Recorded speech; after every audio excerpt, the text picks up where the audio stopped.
Bonjour à toutes et à tous et bienvenue dans cette grande émission. Je suis ravie de vous retrouver. On y apprend le savoir-faire de plusieurs métiers, on y apprend l'autonomie, on y apprend la confiance en soi, on y apprend le vivre ensemble, on y apprend et pourtant ce n'est pas l'école. C'est l'outil en main, une association nationale très représentée en Vendée. Des jeunes apprennent au contact de bénévoles retraités à faire des choses, à créer de leurs mains et à l'heure où pratiquement tout peut être dématérialisé, on pourrait se dire mais est-ce que ça marche vraiment ? Eh bien oui, et on en parle avec l'outil en main Nord-Vendée, Roche-Servière, d'ici quelques instants. Mais avant d'accueillir nos invités, j'accueille les chroniqueurs de cette grande émission, Jean-Luc Vadacarne et Aude Rocard. Aude, comment ça va ? Très bien. Livre jeunesse, ça tombe très très bien parce que nous allons avoir plein de gens sur cette émission. C'est ça. Et donc alors, brièvement, on va parler de quoi ? Du rock français. Hyper bien. Voilà, pour faire découvrir le rock aux tout petits. Ouais. Un encyclopédie sur toutes les mamies qui existent actuellement. Parce qu'il y a des mamies très différentes. Ouais. Un tout carton pour jouer et un album conte d'aujourd'hui. Ok, très très une belle chronique. Beaucoup de choses à dire. Oui. Je rappelle que Aude, c'est la librairie 85 000 à La Roche-sur-Yon. Jean-Luc Vadacarne. Oui, madame. Bonjour. Bonjour. Vous allez bien ? Très bien, je vous remercie. On va parler de quoi ? Alors, je vous ai amené une valise de chiffres. Mais vous êtes les animaux, vous ? Oui, alors bon, voilà, c'est une valise de chiffres, mais vous verrez... il y a un lien. Il y a un lien, voilà, et puis de belles surprises. En fait, vous les bossez à mort, vos lancements. Hein, vous passez 15 jours. C'est de l'impro ? Complètement. En plus, c'est de l'impro. Il est fou. On verra ça tout à l'heure. Merci Jean-Luc. Alors nous recevons sur le plateau de la grande émission, et on en est ravis, c'est l'outil en main. Alors l'outil en main Nord-Vendée, je le précise. Merci. Avec deux représentants, Yvon Parois qui en est le président. Bonjour Yvon. Merci, bonjour. Merci d'avoir pris le temps de venir sur le plateau de la grande émission. Et à côté de vous, c'est Albert Poupée, qui est le secrétaire adjoint de l'outil en main Nord-Vendée. Bonjour Albert. Bonjour. On va parler de l'outil en main parce que je suppose que vous avez des ateliers en ce moment, c'est les vacances. Alors il n'y a pas d'atelier pendant les vacances. C'est pas vrai, je m'étais dit en plein les dedans. ateliers sont que pendant les jours de classe. Ah d'accord, voilà. Pendant la période scolaire. Voilà. Je le précise, ça a changé de nom l'outil en main, parce qu'avant c'était l'outil en main de Roche-Servière, mais ça a toujours été Nord-Vendée. Ça a toujours été Nord-Vendée, tout le temps. Alors, on va préciser que l'outil en main, Yvon, c'est le président qui va parler, c'est d'abord une association nationale, c'est pas qu'une association qui existe qu'en Vendée. Exactement.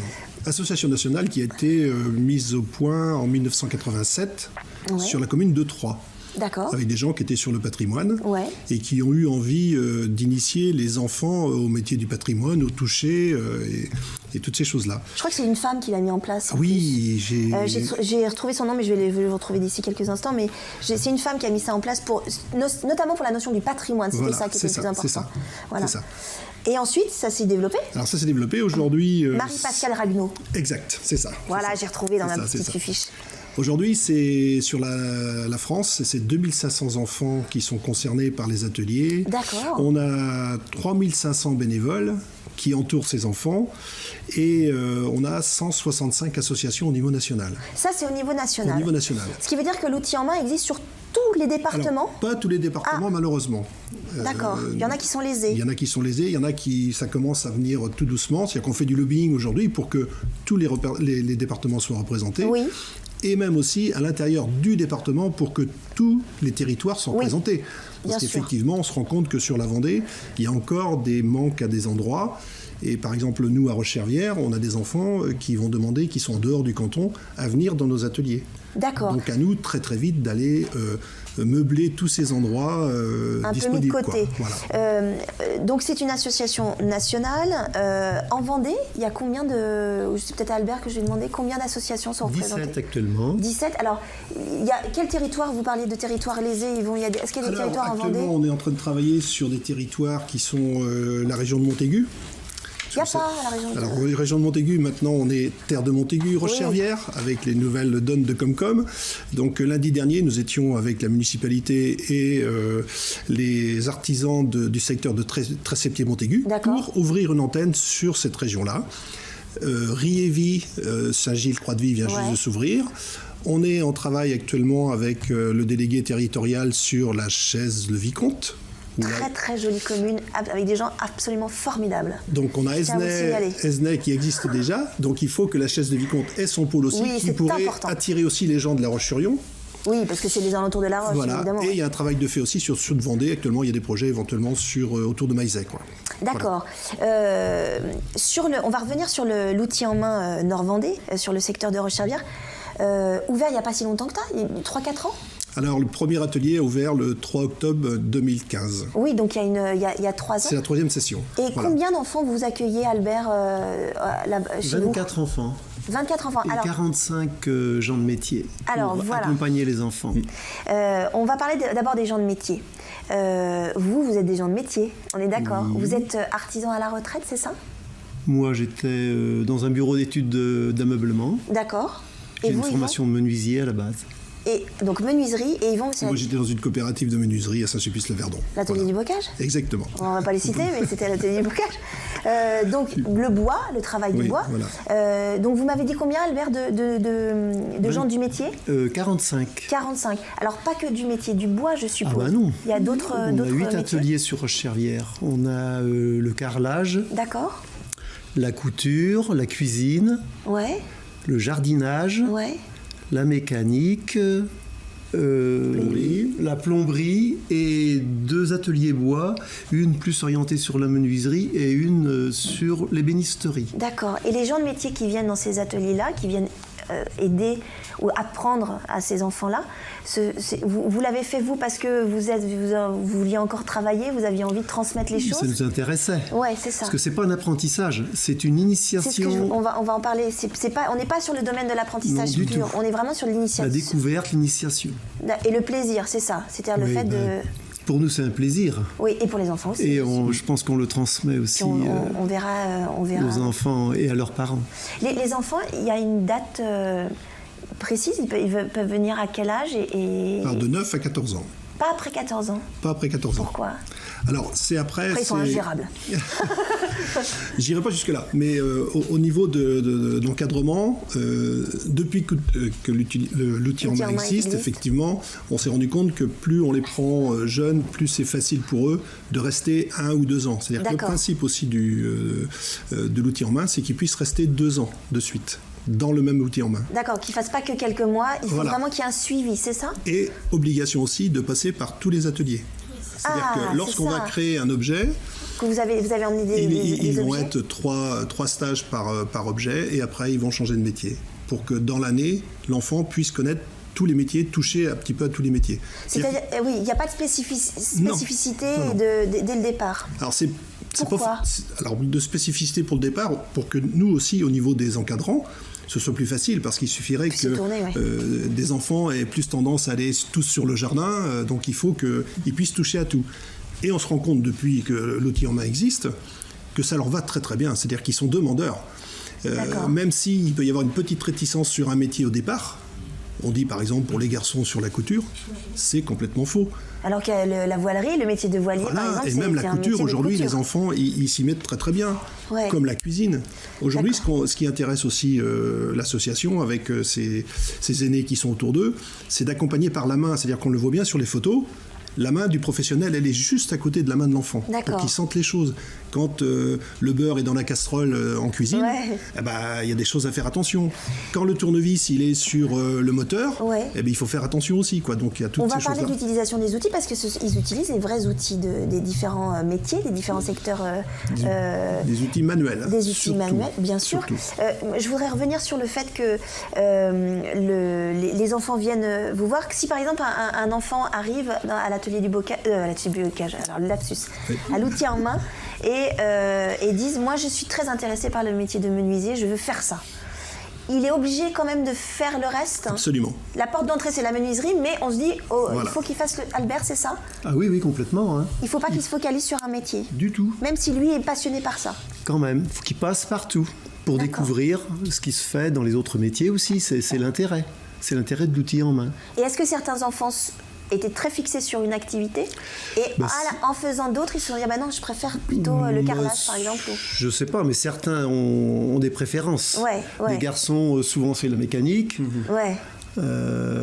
Ils ont un scooter, donc ils jouent avec les variateurs. Enfin, c'est quelque chose qui les intéresse, mais ils découvrent autre chose. Et il le faut, c'est impératif, c'est vraiment dans la dans le gène de l'outil en main. Dans l'esprit de l'outil en main. Pour être très concret, les enfants viennent tous les combien? Il y a des permanences, il y a des... Alors on a environ 27 séances à l'année. D'accord. Donc pendant toutes les périodes d'école. C'est-à-dire que là, les vacances sont commencées le week-end dernier, donc il n'y a pas eu C'est comme une activité sportive en fait. Exactement. Il n'y a pas de sport pendant le... Alors, à Roche-Servière, c'est le samedi matin. Parce qu'on a commencé comme ça pour une question d'organisation, alors qu'il y a des ateliers sur les 17 en Vendée. Il y en a que c'est le mercredi matin ou mercredi après-midi. C'est en fonction de la commune et ou du secteur. Ça. Voilà. On va en reparler de l'outil en main parce qu'il y a plein de questions. Je tiens à signaler que ce qui est apporté, ce que vous avez apporté, ce sont des élèves, enfin ce sont des apprenants qui ont fait ça. Je vois le prénom Lucas qui a fait ça. Ouais.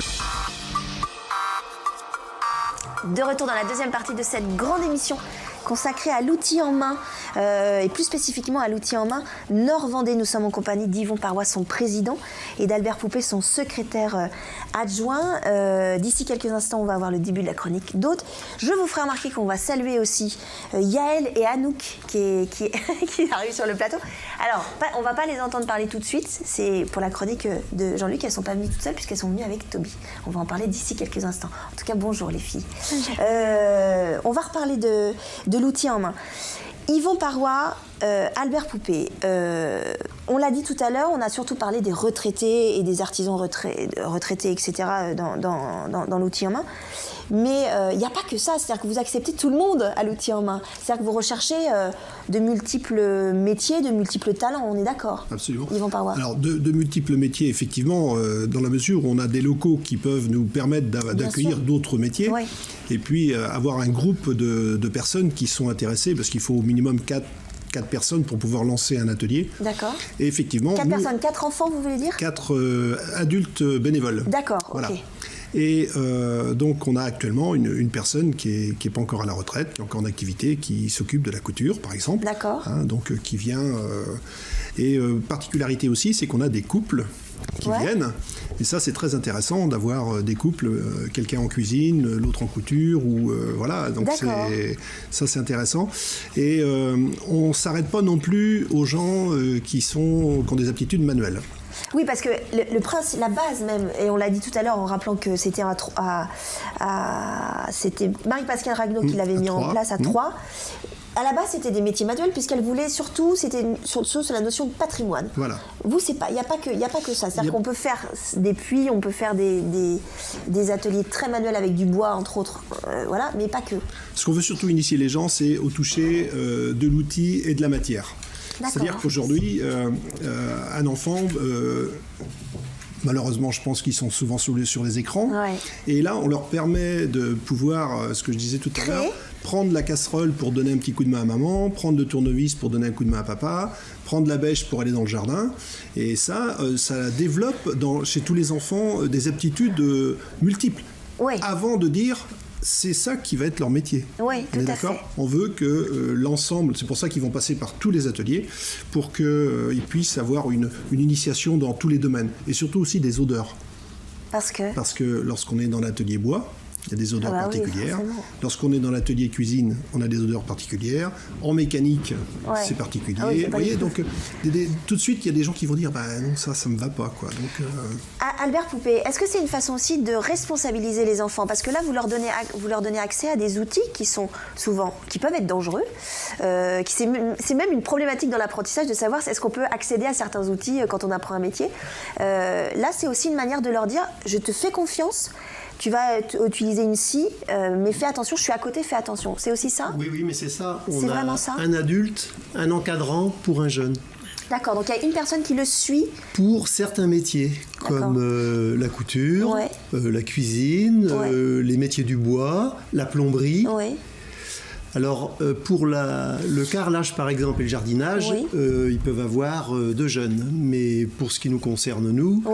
il y a des ciseaux à bois, il y a des chalumeaux pour les plombiers. Oui, donc il y a quand même des outils qui peuvent être pour un enfant de 9 ans, par exemple. Donc il faut faire très attention. En cuisine aussi, en couture. Ils font de la couture à la main, ils vont coudre un bouton, mais ils vont utiliser aussi les machines.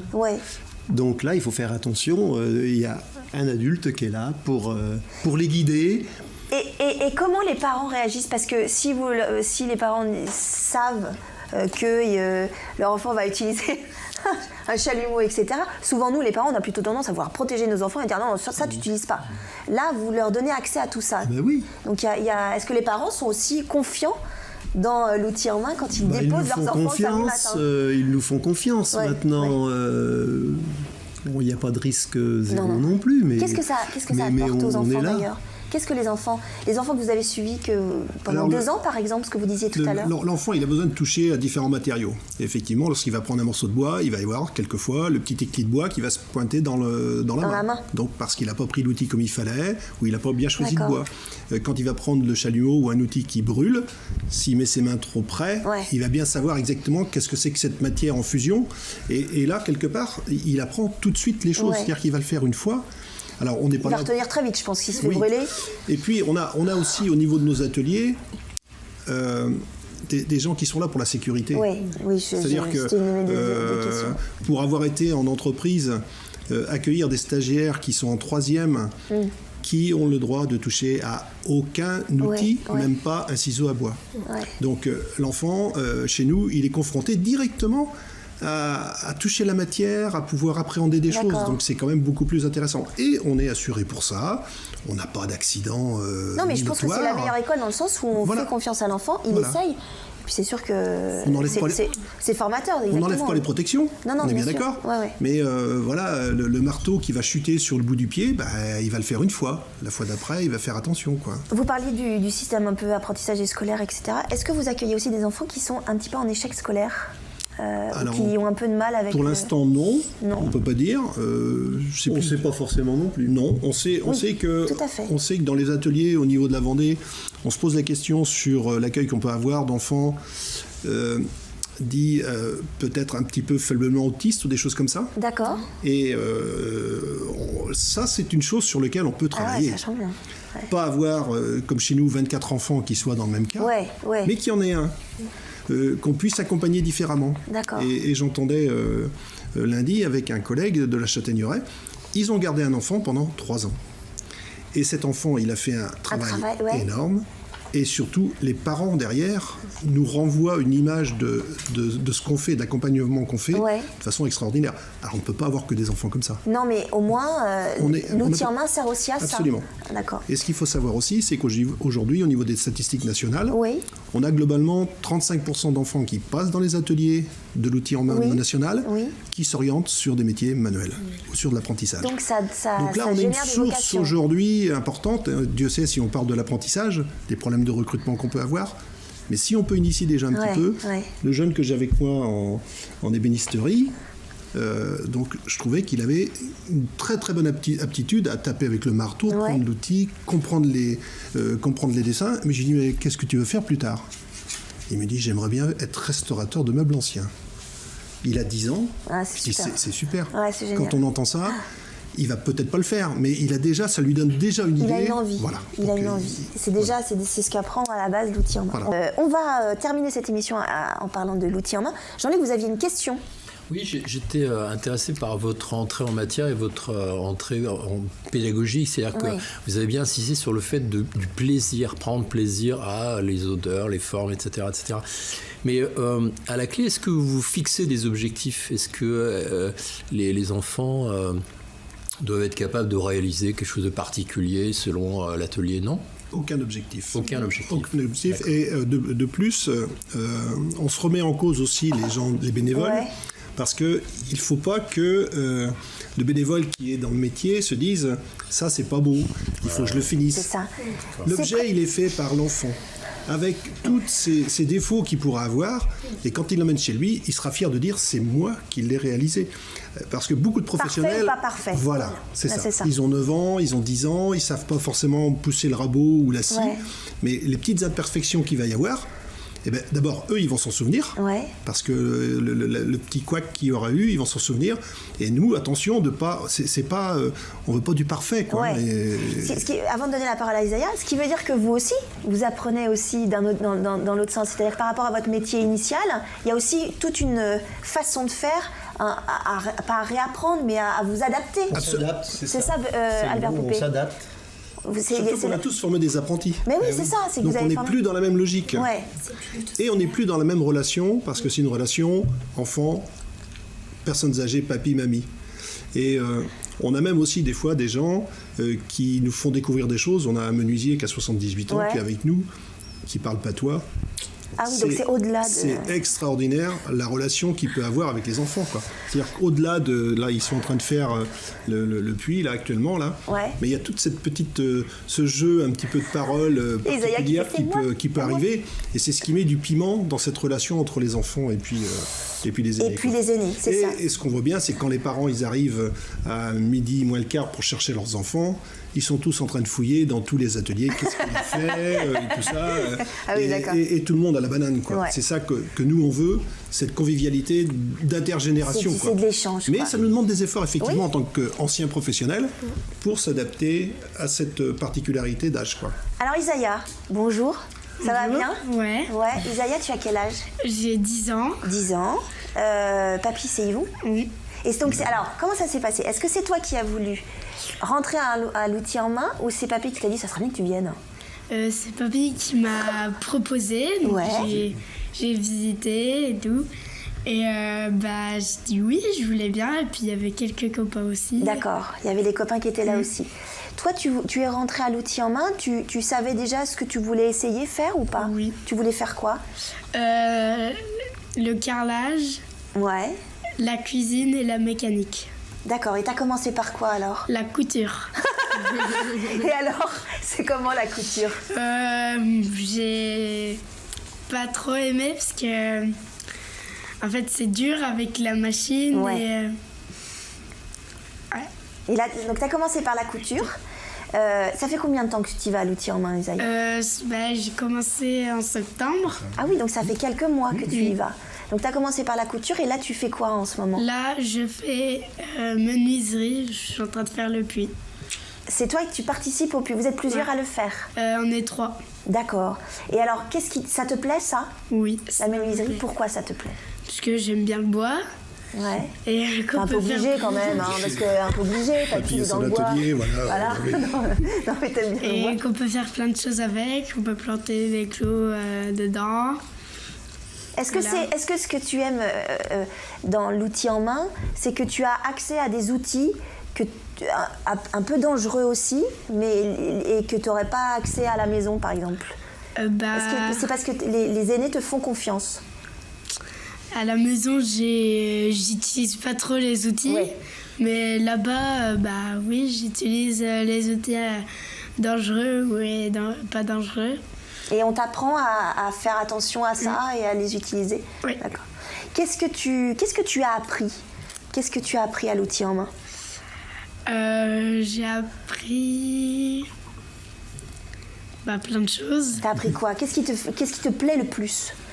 La mécanique, j'aime bien parce que tu dois démonter, remonter et D'accord. voir ce qui se passe dans les moteurs, dans plein de choses. Il faut être Voilà. méticuleux. Ouais. Il y a plein de petites pièces, des choses comme ça. Il y a plein de petites pièces, on voit comment marche une roue de scooter. Ouais. On démonte des choses. Ça veut dire que tu vas Il y a plein d'outils là-bas. Ouais. Ça veut dire que tu vas vouloir avoir un scooter très très vite, on est d'accord? Hein, c'est ça le but. Hein. Et papy, t'apprends des choses ou pas? Ou est-ce que tu es qu'avec papy? Ou est-ce que tu non. es avec d'autres personnes? Je suis avec d'autres personnes. J'ai jamais été avec. C'est papy. vrai? Non. Jamais? T'aimerais bien? Ouais. Ah ouais? Ouais, il faudra Pour faire de la mécanique. Pour faire de la pour faire de la mécanique. Non mais. Pas mécanique. Et est-ce que tu as envie de faire un métier manuel plus tard, Isaiah? Je sais pas. Tu sais pas ce que tu veux faire plus tard? Non. D'accord. Et tu y retournes quand là? Après les vacances. Après les vacances? D'accord. T'as hâte? Ouais. Ouais. Et t'en parles avec les copains aussi qui y vont? Il y a pas trop de copains, j'en ai juste un de D'accord. la même commune. Après, il y a certains d'autres que je connais. D'accord. Ok. Bon, bah, c'est bien. Merci d'avoir parlé de l'outil en main, Isaïa. Tu restes avec nous. Hein. Ouais. On le voit, il y a le... Isaïa, il a commencé par la couture. Mais on sent que quand même d'une activité à une autre, déjà, même si elles sont très différentes, elles sont aussi assez complémentaires. C'est-à-dire qu'il apprend de la couture, il va apprendre ça va peut-être l'aider sur la menuiserie, etc. Il y a vraiment ça. Albert peut nous dire 2 mots de cet objet-là, comment il a été conçu et comment on va pouvoir travailler dessus. Il n'est pas fini, là, Albert, il n'est pas fini. Il est en cours. On va le garder là pour bien le voir. Les menuisiers, un menuisier, parce qu'ils ont fait chacun leur pièce. Leur partie. Ils ont chacun leur objet. Chacun tous les enfants ont leur objet. Tu as ton puits à toi. Oui. Ça, c'est celui de Lucas. Donc le tien, tu auras un puits au nom d'Isaïa. Oui, mais moi, j'ai pas terminé. Non, mais c'est pas grave. Je fais le tour. D'accord. Tu fais le tour en ce moment. C'est ça. Albert. L'ossature a été faite par un menuisier. Enfin, en menuiserie, pardon, par un enfant. Lapsus. Oui. Ensuite, elle est passée au carrelage. Évidemment, sur la partie carrelage. Sur toute la partie basse. Ouais. Et le toit va aller en plomberie pour être couvert de zinc. D'accord. D'où la complémentarité des différentes activités. Oui, mais c'est pas toujours le cas. Là, c'est une pièce assez particulière quand même. Souvent, on a une pièce entière, comme celle-ci pour l'ébénisterie, comme celle-ci aussi pour la partie soudeur, zinguerie, tout ça. Voilà. Isaïa, j'avais une question quand même pour rebondir sur ce que disait Papy et Albert Poupée. Est-ce que tu as une tablette chez toi? Oui, mais elle est cassée. Alors, ma question est la suivante. Est-ce que tu préfères être sur ta tablette ou aller à l'outil en main? Je sais pas, j'aime bien les deux. Mais vu que ma tablette est cassée, je passe plus de temps sur un autre... Sur d'autres choses. Oui. Mais le fait de construire de tes mains quelque chose, est-ce que c'est important pour toi? Est-ce que ça te plaît? Bah oui, ça Pourquoi? me plaît. Ouais. C'est que j'aime bien quand c'est bien réussi et que c'est bien fait. D'accord. Et si c'est mal fait, est-ce que tu t'en veux? Bah non, j'ai juste à refaire. Oui, exactement. L'idée, c'est d'essayer. Voilà. Yvon Parois et Albert Poupée, j'ai une question sur le fait... Ma question n'était pas anodine, dans le sens où on est dans une société aussi qui est de plus en plus dématérialisée. Sur le net, on achète des choses un peu... Voilà, il y a des choses très virtuelles. Est-ce que l'outil en main, justement, c'est pour rééquilibrer les choses, entre guillemets? Parce qu'aujourd'hui, les enfants n'ont pas forcément la possibilité de créer des choses de leurs propres mains. Est-ce que c'est dommage? Et déjà, c'est vrai que déjà, chez leurs parents, ils n'ont pas forcément possibilité de toucher à différentes choses, ne serait-ce que le jardin, ne serait-ce que les gens qui sont HLM, ils touchent jamais la terre, ils font pas de bouture, ils voient pas le bulbe comment ça monte. Donc là, ce qui est intéressant, c'est que concrètement, ils voient l'objet évoluer, ils voient le jardin évoluer, ils voient le coussin se finir. Ouais. Et c'est palpable, quoi. Effectivement, on n'enlèvera pas aujourd'hui l'objet qui est la tablette. Ouais. Isaïa, que je connais bien, a un logiciel sur une tablette de construction. Donc il construit des maisons. C'est pas sur une tablette. Enfin, c'est sur l'ordinateur. C'est sur un ordinateur. Tu construis des maisons, quand même. Virtuellement. Donc il y a une question de logique dans les pièces à mettre les unes au-dessus des autres. Et là, ça va de pair avec ce qu'on est en train de faire là, quoi. Exact, c'est complémentaire. C'est complémentaire. C'est déjà la fin de l'émission, mais je voulais quand même préciser une chose, c'est que, et vous l'avez dit tout à l'heure, vous avez besoin des municipalités pour trouver des locaux dans les différentes municipalités, voire les communautés de communes aussi. Donc on lance un appel. Vous avez besoin d'eux pour pouvoir travailler sur Absolument. Tant qu'on n'a pas un bâtiment à disposition, on ne peut pas lancer grand-chose. Surtout que vous avez besoin d'espace. Lancer l'association, on a besoin d'espace. Voilà. Et un bâtiment aménagé. Ça c'est dit. Très bien. C'est déjà la fin de cette émission. Je vous remercie beaucoup d'avoir participé à la grande émission. Merci Isaïa. Bon courage tu nous diras si tu as fini. Ton puits à toi. Tu nous diras. Je vous souhaite une très belle soirée sur TV Vendée. Je vous embrasse.